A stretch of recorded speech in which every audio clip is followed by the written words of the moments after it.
I'm going to talk to you today for a little bit about Swift.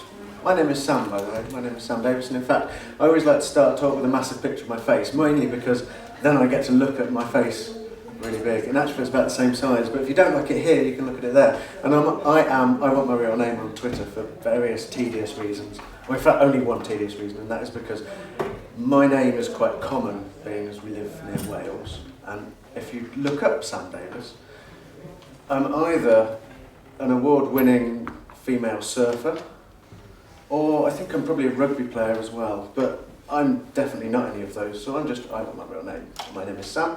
I am I guess, kind of iOS developer type person. I work for a company called Raiseware, which is a company behind a website called raywenderlich.com, and we make lots of tutorials and videos and that kind of stuff to teach people how to write software, mainly based around iOS, although we're expanding. So that's the kind of stuff that I do. I want to turn this talk today a little bit into like one of those choose your own adventure talks.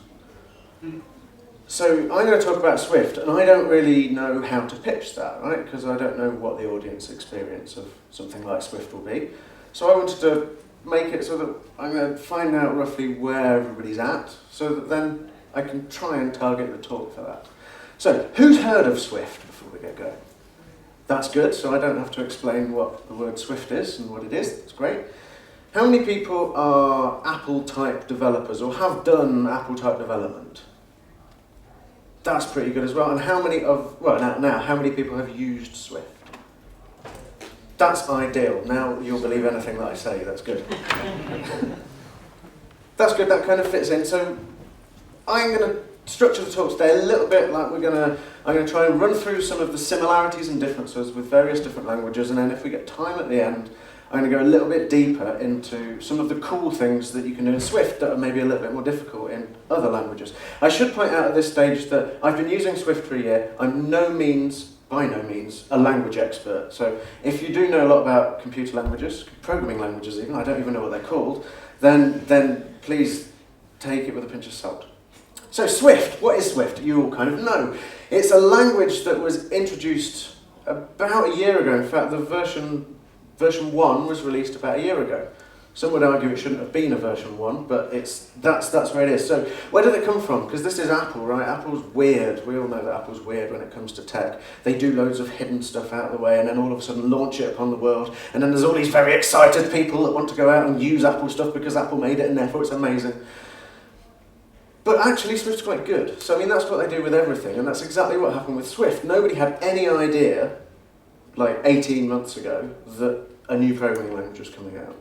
Apple has always used this language called Objective-C, which is probably 30, 35 years old. It's very object-oriented. Its beginnings come from Smalltalk. It is one of the most object-oriented languages kind of that there is. Everything is all done through message passing. It's all completely dynamic dispatch and all that kind of stuff. But there are problems with it. It's a little bit slow. There's all kinds of various issues. So they came up with this new idea of let's create a new language, which they did this time last year. And if you read the marketing material, then it was promoted as being fast, modern, safe, and interactive. I mean, who wouldn't want to use a language that uses all of those things, right? What does that really mean? Well, fast is a hand-wavy kind of term, because believe me, it was not fast when we first started. And compilation was anything but fast until very recently.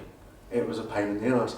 Modern, so what did they mean by modern? This is very much taking some of the lessons, I guess lessons learned, I hate that phrase, some of the new ideas and things in the world of programming languages and incorporating it. Now, new ideas in programming languages just means that they're 20 years old rather than being 30 years old. They're really not very new, but the vast majority of people probably weren't using them.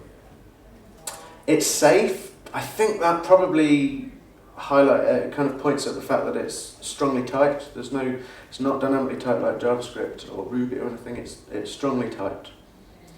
And interactive, you'll see interactive today. I say they're very keen, or they appear to be very keen on using Swift for things like education. And interactivity is quite key to that, and I'm going to do loads of live coding today in something called a playground, which is kind of like a REPL but a little bit different. So those were the marketing terms. What does that, so some of the kind of high level things to do with it. I've mentioned strong typing. Everything is strongly typed. You get great type inference and that kind of stuff. Mutability is quite key. Hello. Do you mean statically typed? What did I say? Strong. I wrote strong typed on there, yeah. Yeah, I mean statically typed, yes, I'm sorry. Okay. My bad. Just imagine that says static. Does strong typing exist, or have I made that phrase up? Strong typing is right. Is that the same? No. It's hi, I'm Sam, I'm a language expert. Do I mean, it is both strongly typed and statically typed, I believe. That's true, I believe. Fairly sure that's true. Value types are very important. This is also quite new, certainly coming from Objective-C, or I guess in the world of Java and that kind of thing. Value types are quite new, and they're incredibly important in Swift. And then ARC, so this is kind of, this is to do with memory management model. So Java or something is garbage collected.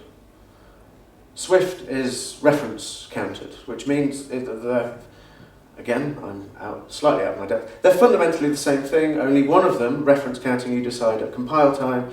Garbage collection, you do exactly the same thing, but you do it at runtime. And as garbage collection and reference counting get more and more advanced, then those two things are getting closer and closer. But basically it means that at runtime, you don't run it on a virtual machine. The runtime is very, very small because all of the memory management stuff has happened at compile time.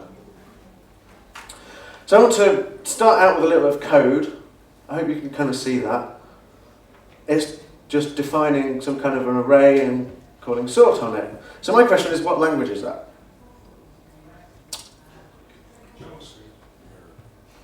Okay, so what would the result be? What is R, which I clearly wrote down before I realised I'd have to read it out. What is R when you get to the bottom there?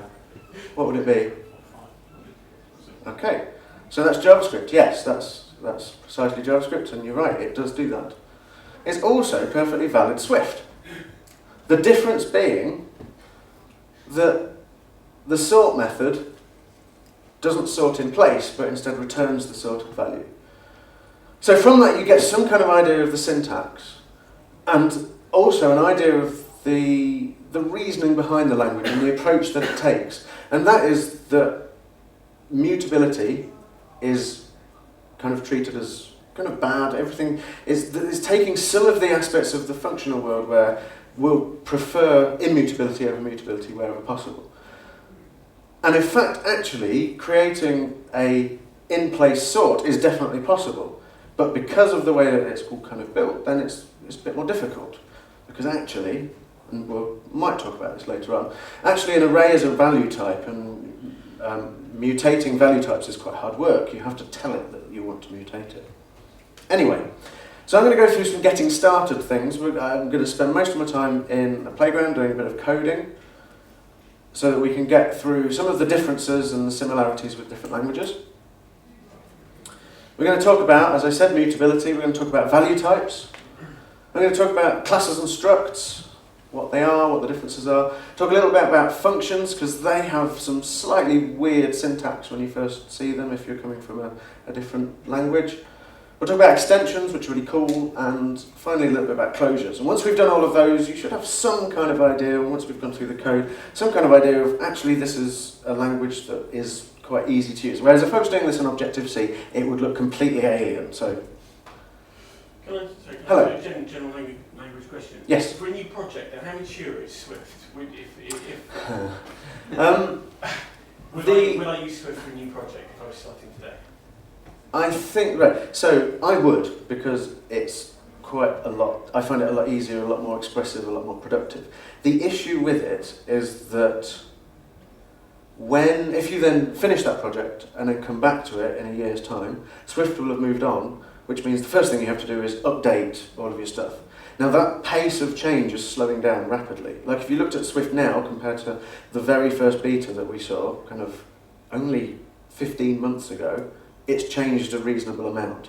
But those changes are getting much, much smaller now. So Swift is becoming a much more approachable target, I suppose. It still does move. but it's much easier to follow than it was back then. So the difference between, like we're currently looking at the beta of 2.1, and the difference between that and 2.0 is very, very minor compared to kind of 1.1 and 1.0. So it's much, much easier to cope with that now. Okay, so I've got some slides, but I think we'll just try and code this instead. If I can remember it. Right, so I was talking about interactivity. Apple was talking about interactivity as being one of the key things that would be really great if this language did that. And this is demonstrated by this thing here, which is called a playground. It's just like a code, but it's just like it's the IDE. And inside it, I can write code, and every time I finish a line of code, it will recompile it, and then it will show me the results for every single line as I go through, which is really great for doing demonstrations, or for doing teaching, or for building algorithms and that kind of stuff. I quite often will start with something by prototyping it in here. I don't need a big project, I can prototype it in here, and then I can move on and put it in the project itself. So I want to talk about mutability, first of all. In many languages, mutability can, let me say, in Objective-C and many other languages, mutability is expressed by the object itself. So for example, in Objective-C, if I want to have an array that's mutable, then I create an NS-mutable array. Whereas if I want an array that isn't mutable, otherwise known as immutable, then I would just create an NS array. Now Swift is different from that. Every object is you create that by the definition on the line itself. This is the difference between let and var. So when I'm declaring a variable, or in fact, I suppose a constant, if I make something called 12 and call it 12, I don't need so that would be how I would define a variable, in fact a constant called 12. Now if I try and change that, it's not going to let me, it's going to give me an error, and the error is that I cannot assign, because it's a let constant, right? So using let means, and in fact it's told me what I was going to tell you next. It suggests that maybe I should change it to a var instead. So var means that I can mutate it, let means I can't, which is quite handy. Now also at that point now I can show you some type inference, right? So this 12 here, I just define that as 12, and then it manages to infer the type as, that's a bit small. It's managed to infer the type for me as being an int, which is quite handy. And in fact, if you go back to a language that is typed and you have to provide the types, I suddenly realise how difficult it is, because why should I be telling you what the type is? You should be telling me, you know more than I do. I have conversations with the compiler, clearly, like a weirdo. And as it suggested, then if I did want to be able to change it, then, I can't spell 13, is that right? Yeah. If I did want to be able to change it, then I could just put it as a var. And now you can see over on the right hand side here that 13 is now equal to 12, which is slightly confusing. So that's the difference. So we've got let for defining constants, var for defining variables, which is quite cool. So let's talk a little bit about value and reference types. In many, I was going to say in many languages. If you've used something like Java, or you've been using Objective-C, then most of the things that you deal with are all reference types. And what that means is it creates an object somewhere and you get a pointer to it. So then if I then pass that to something else, the thing that gets passed is the pointer, not the thing that you made in its own right. That's what a reference type means. The thing you get is a pointer and it points to this thing. Whereas a value type is like a primitive, right? A value type is something that when I change it, when I pass it to something else, they get a copy of it. They get something that then looks the same, so then if they change it, then there's no shared state between the two things. Then as I change the other thing, then my original copy doesn't change. So let's look at, so string is a value type, right? So there, I've made a string. Second title is equal to, let's make that the title. And if I do second title is equals extended, extend end, that'll do. And then if I look at title, I'll move this over so we can see it. Okay, and then look at second title.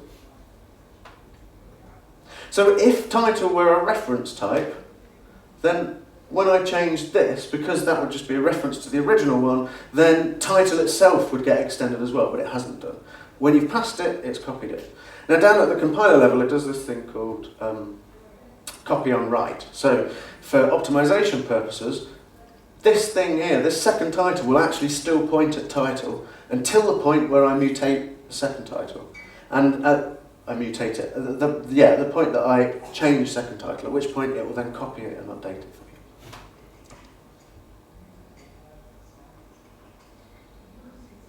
Whereas, as are collections. How could I show you that? This might seem a little bit weird, but something like an array is a value type. So you'd normally imagine that as you passed an array around, you're just passing a reference to an array.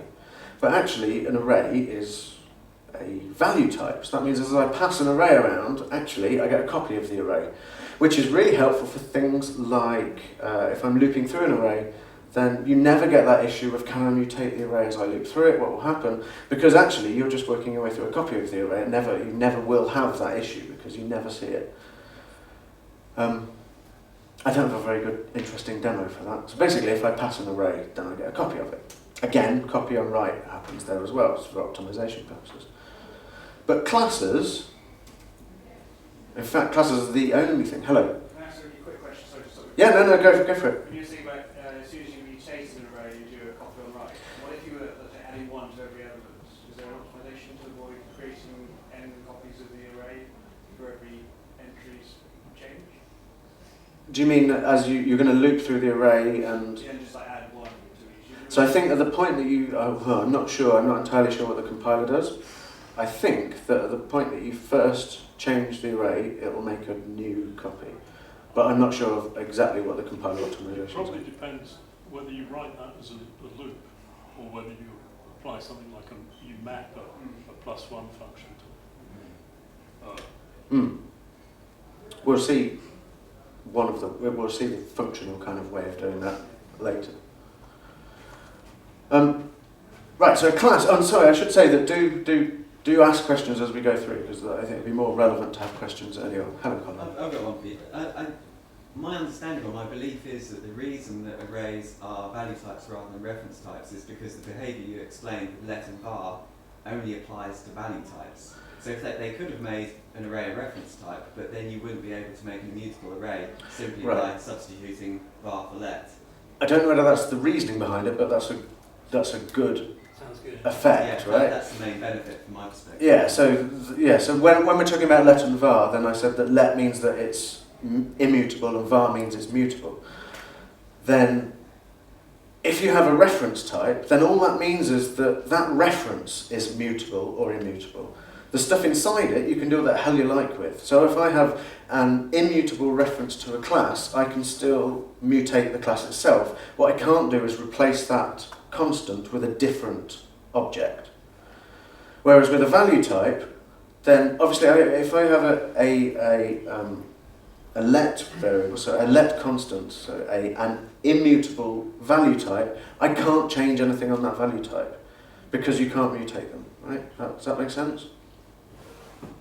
Which is quite a cool side effect, or plan. It was also about the first thing that Apple changed. Right, yeah, when you first got it, it was a very, very weird behaviour. Yeah, the first release had it ran the other way, and it was flipped. It was the second version of the release. So for very large arrays, you've got no option to talk about the reference. No. But you've got copy on write, so it doesn't It shouldn't matter. shouldn't matter until you start writing. Okay. I mean, you can make your own. Yeah, I mean, it shouldn't. So in theory, you shouldn't have to think about it too much, and it should magically work, which is rare. But I mean, at the point that you've got an array that's so large that becomes a problem, then it wouldn't be beyond the realm of possibility to create your own reference. You mean at that point maybe you want to determine, do I want this as a linked list, or do I want it, how do I actually want this stored? Okay, so I'm going to make a. I think we can probably all imagine what this is going to do. Oh, no. Same. That's not my name, is it?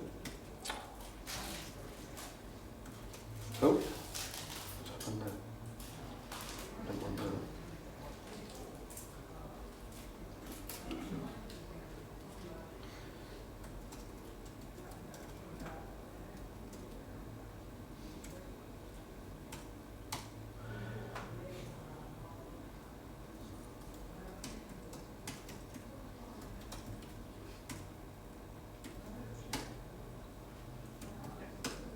Right, so this code here is fairly simple. So something that is probably worth having a quick look at in terms of syntax and that kind of thing. A class, the equivalent of a constructor, or what it is of a constructor, is named as init, and you can create your own versions of init. So here I've created one that takes a string and it's called name. So that's something that's potentially a little bit weird as well, that you name your argument before you type it. All arguments to functions have to be typed. So I'm giving it a string, and then here I'm just saving that off in this variable up here. And I'll talk about initialization later on, because that's something that is quite strict in Swift. And then down here, then I'm just demonstrating that this is actually a reference type by creating one of these people that's called Sam, and then I'm coding a copy of it by pointing it at there. Remember that because it's a reference type, then I'm copying the reference to a different variable. And then if I change the name on not Sam, then person's name is now not Sam, because it's fairly standard reference type. Alright, everybody happy with that kind of stuff? Magic. So I'm going to talk a little bit now about functions, and mainly about the syntax, because I think it's quite kind of interesting syntax. So if I wanted to write a function that squares something, only I were to spell it correctly, then the func keyword is how you define this will be a function. So it's, you can imagine that's the equivalent of function, I guess, in JavaScript. Or not at all, then I should shut up, I don't know what I'm talking about. So as I said before, you name the parameter first, and then you give it a type afterwards. Everything has to be typed. So, and what I've forgotten to do here is actually this currently doesn't do anything because I've not given it a return value. If it has no return value, so I mean you could write that as return void. You don't need to put that because there is no return value. I'm going to return an int. The little arrow pointer thing tells you what you're going to return. So that again is different because in lots of languages you write the return type at the beginning, but here this is very much kind of pushing it in that way, which kind of makes sense when you look at closures because then everything matches the same pattern. And then the rest of it looks very familiar, I should imagine. Oh, without the typos. So then I could square 4 and we'd get 16, which is kind of what we expect. Notice that we've got this playground thing running here, so that the result comes here, but you also notice it up here, because that means that this line was run, and then the output of that one line appeared up there, which is quite handy, right, for various different things. And in actual fact, if I were to square another number as well, then you'd now see that, well, this ran twice. And that, when you're doing algorithm stuff, is really quite handy, because you can see, actually, I've got this line, and it seems to be running 50,000 times, but it shouldn't be. That's, just to get a really quick guess of this is running this many times is surprisingly helpful. So that kind of makes sense, right? That's quite simple, and the language is quite friendly to being functional in some respects. So I could write a recursive version quite easily. Func is surprisingly difficult to type without being quite rude. Because clearly I've typed a similar word a lot of times in chat, exponentiate.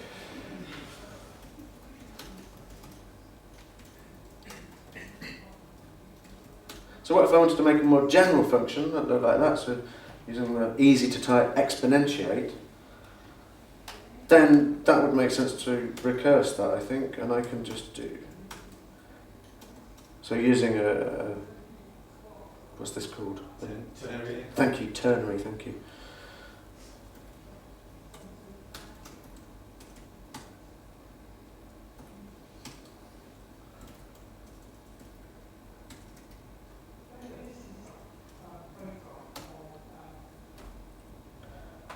that would mean that I could then, what should we do? That's 2 to the 4, we know what that is. Let's check if that works. Cool, and now you can see that that had to run 5 times, and I'm sure we could, well, I can see one optimization to make that run 4 times with that. But anyway, so that's kind of demonstrating that you can do all of the kind of stuff that you'd expect to be able to. And in theory, it has tail loop optimization, so this kind of recursive thing should work quite well. But I'm not going to get into whether or not it does, because I don't know. And also, so, I mean, any functions are first class, so you can pass them around, which means that you can return them. So you can do more functional things like currying, and it supports it quite nicely within the syntax as well. So if I were to make something which I think is beautifully named curry power, not to be confused with curry powder. Let's leave that in for now, and I'll demonstrate what that is. It's quite important to Swift. So this here is it has some quite nice syntax, because this is a raw return a curried function, which means that the function itself, when you call it once, will return a function. So the first function will take a power, and then that will return a function that will take a value. But I can write that using the function I've already made. Just save time. Power. So then, from that, I can then make a function that just does cubing, and that will equal curry power 3. So cube there is a function, and if I look at it in here, it'll tell me that, can we see that's probably a bit small. Cube is a function that takes, so this is exactly the same function syntax and the same closure syntax, which is why you have that funny arrow at the end, so that all of this syntax is the same across everywhere. Cube now is a function that takes an int and returns an int, which is kind of what you'd expect from a cube function. Hello? Do you need the type annotations on the arguments? Oh, yes you do. Yes.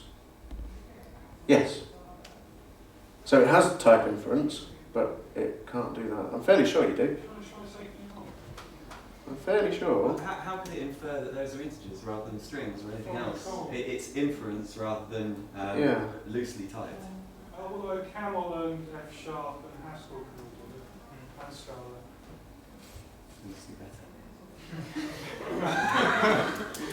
So in fact, pretty much all the type functional languages can.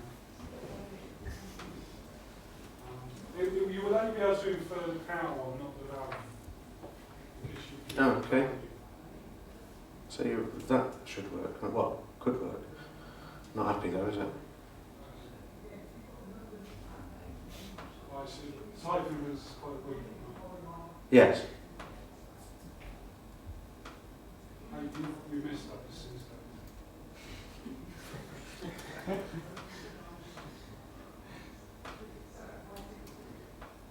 Right. So you might expect that this would work here, this cube 3 down here. So this here creates a function that will cube something, sort of curry power 3. Cube would expect that might work, but in actual fact it doesn't. And this is something that's quite, I'd like to say unique, but as I say, I don't know anything about programming languages. Quite unique to Swift, and it comes from Objective-C, and that's named parameters.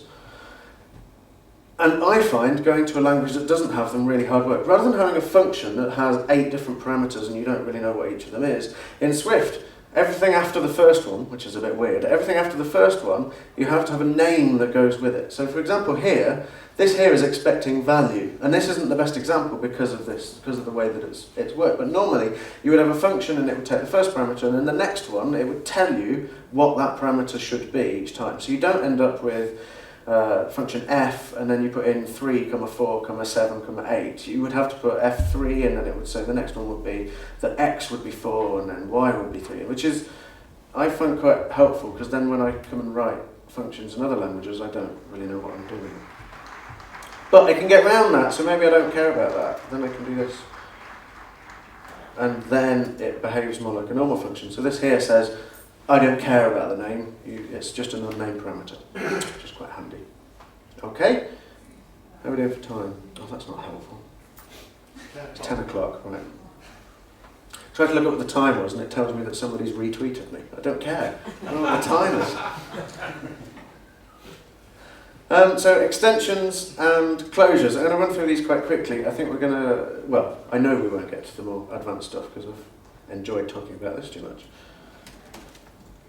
So extensions. This is an ability to add functionality to an existing class or protocol, which is an interface, or a struct or an enum or any number of those different things. You can just add to that quite easily.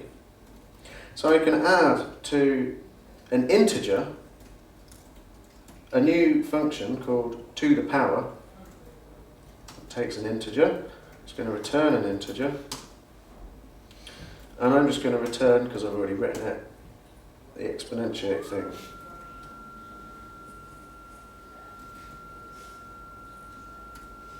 Like that, right? So at the point when I'm inside my extension, then self is obviously me, is the integer. So I want to take that and I want to take it to the power, which then means that I can say to the power, oh no, not to int max, to the power of 5, and we should get 32.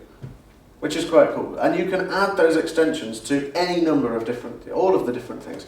And in fact, in protocols, which are the equivalent of interfaces, you can actually add functionality to protocols, which kind of gives you this mix-in type idea that you might know from other languages.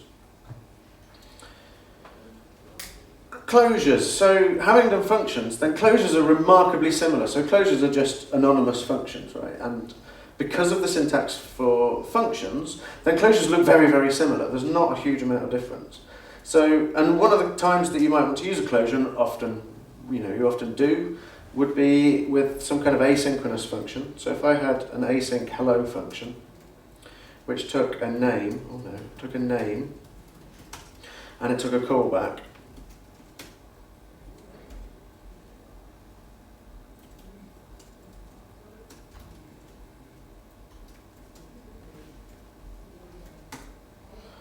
so hopefully that doesn't fit on one line, which makes it a bit more confusing. So the callback here, I've just defined a type inline,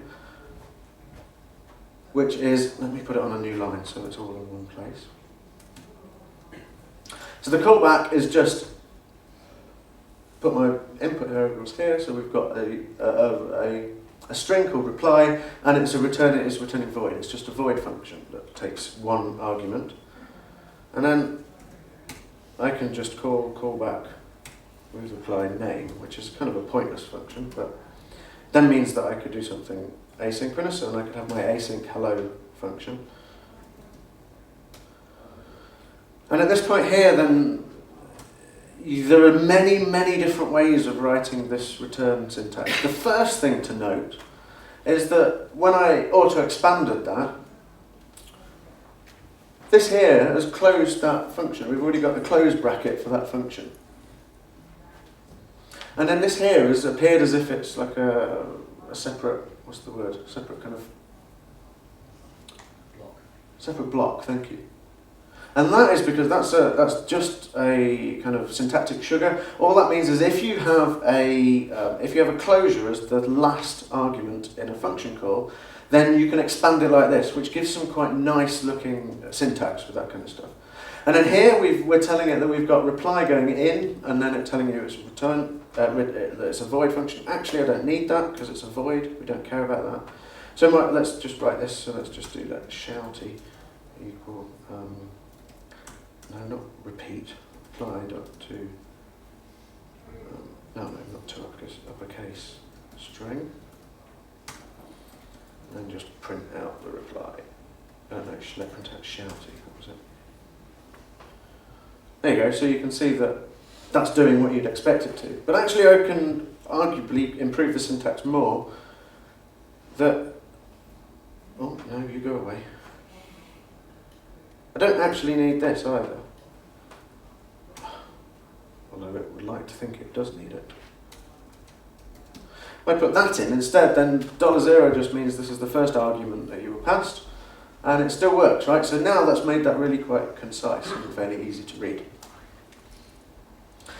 And then finally in this little section, and in fact probably finally for most of the talk I'll whiz through the rest of the stuff, is the kind of the functional tinge to it. So It's not a fully functional language, and it's not, well, I'm not going to get into the debate between functional and object-oriented. It's a very pragmatic language, so you can use all of the object-oriented stuff, because this is meant to work with all of the old Objective-C, all of the Cocoa frameworks, all of the Cocoa Touch frameworks, so it has really good interoperability with that.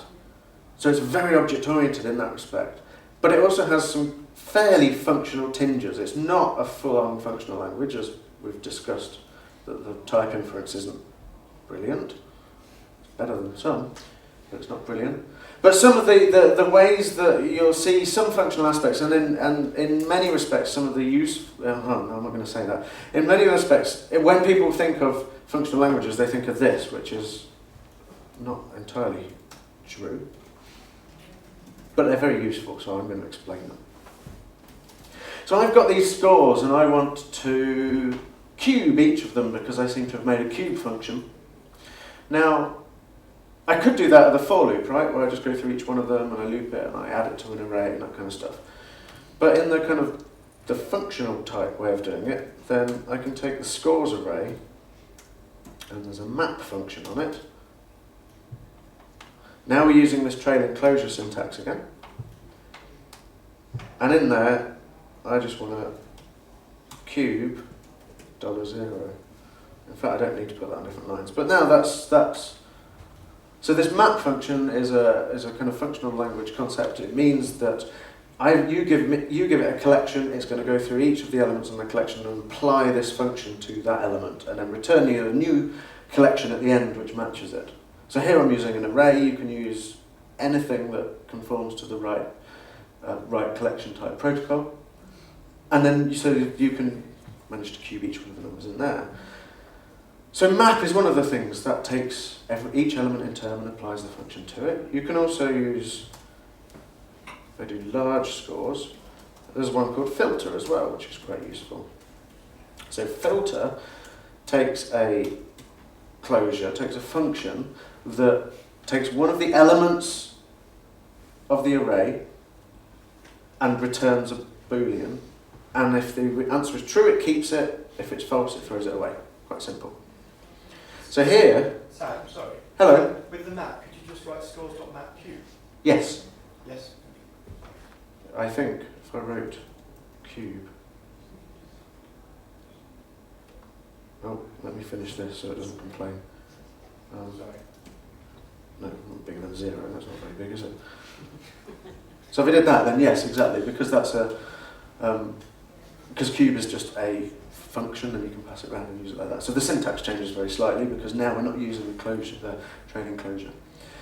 The filter down here does exactly the same. We only have one that's bigger than 5, but that's exactly right, that's just doing the same thing. It takes each value in turn, it runs it against this closure that I've given it, and then if it says yes, it keeps it, otherwise it throws it away.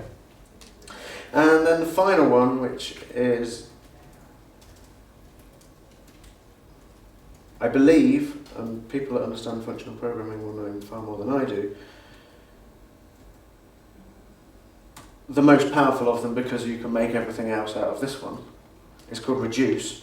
What that does is you provide it an initial value, and then you provide it a closure which takes two things in it. It takes the current value of the current value from the collection, and it takes what you returned last time.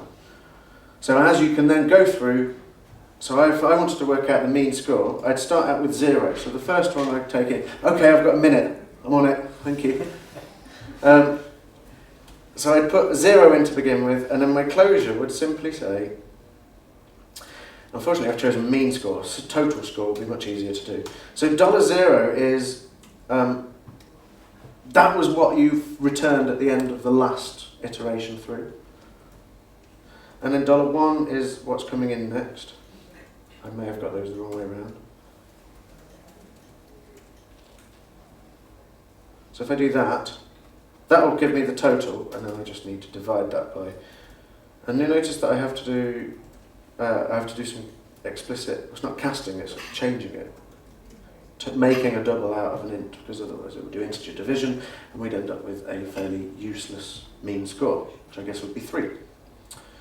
But that's quite handy, that kind of approach, and you can do all kinds of things in here. Like I passed an integer in here, you can pass any object in there, so you can do some really quite cool stuff. I'm going to jump back to my slides, and I'm going to show you what you could have won if you'd chosen the more advanced options. So I've spoken about all of these different things. So I was going to talk a little about some modern concepts, and I was going to talk about enums, which are really cool in Swift. So enums from like Java or Objective-C, or which are the same as C, they're not particularly powerful, they're just a list of ints, basically. But enums in Swift are much more powerful. In fact, let's have a quick look at them. So you can have raw values associated with them. So traditionally then, an enum would have an int associated with it, but I could have strings instead. You can have associated values. Did I said raw values, yeah. Associated values are actually, an enum doesn't have to be made up of homogeneous things. I could have one of my values takes, if I can add an int to it, or I can add a float to it, or I can add any kind of object, and they can all be different, which is quite cool. And you can have recursive enums. I was going to show algebraic expressions written in enums, which is cool, and you can have a look at the code of that. Pattern matching, and skip through that. Optionals. Optionals are, for those of us that are new to this kind of thing, optionals can seem like a complete pain in the arse. And they are quite difficult to understand, but they're quite helpful. They get rid of all of the stuff to do with nil. They're just hard work when you first start out. You do a lot of this with question marks, exclamation marks, and double question marks all over the place. Protocols, their interfaces. Other stuff that I didn't get time to talk about. Interoperability with C, I mentioned that briefly. Some quite cool stuff where it does memory management based on convention. Tuples exist as well, so that's another kind of thing that exists in the, is like a struct, but it's kind of anonymous. Generics are all in there with proper kind of generic handling, I believe. Error handling is new and has changed a little bit. It kind of looks a bit like exceptions, but it isn't. And I've spoken a lot about playgrounds. So the future, it's going to be open source. That's the whole point of this talk, is that you don't have to be an Apple person to use Swift. It should be open source at some point later this year, which is now running out, so hopefully fairly soon. And I think that'll be really cool, because it's quite a versatile and pragmatic language, so it'll be interesting to see what uses it manages to get. So how can you go and play with it now? Because that's what you want to do, right? Well, you can go and buy a proper computer, because these computers have it on them, or you can just wait until it becomes open source, and hopefully there'll be loads of really cool new things. And kind of, I thought it'd be nice to put a little quote in, but I couldn't think of one, so I made one up. You become a better programmer by playing with other languages. I think that's true, and you learn a lot more about your own language when you start to use other languages as well, and I think that's definitely true. I know more about Swift, having spent days writing JavaScript and that kind of thing, which is really helpful. So that's all from me. I insist that you go forth and play, whether it be with Swift, which would be fantastic, and if you want to know more about that, do come and talk to me, or just go and play with, go and learn a new language. Go and do that, because go and learn one that uses a different paradigm or something like that. It's really helpful, really is. Thank you very much. I think we've run out.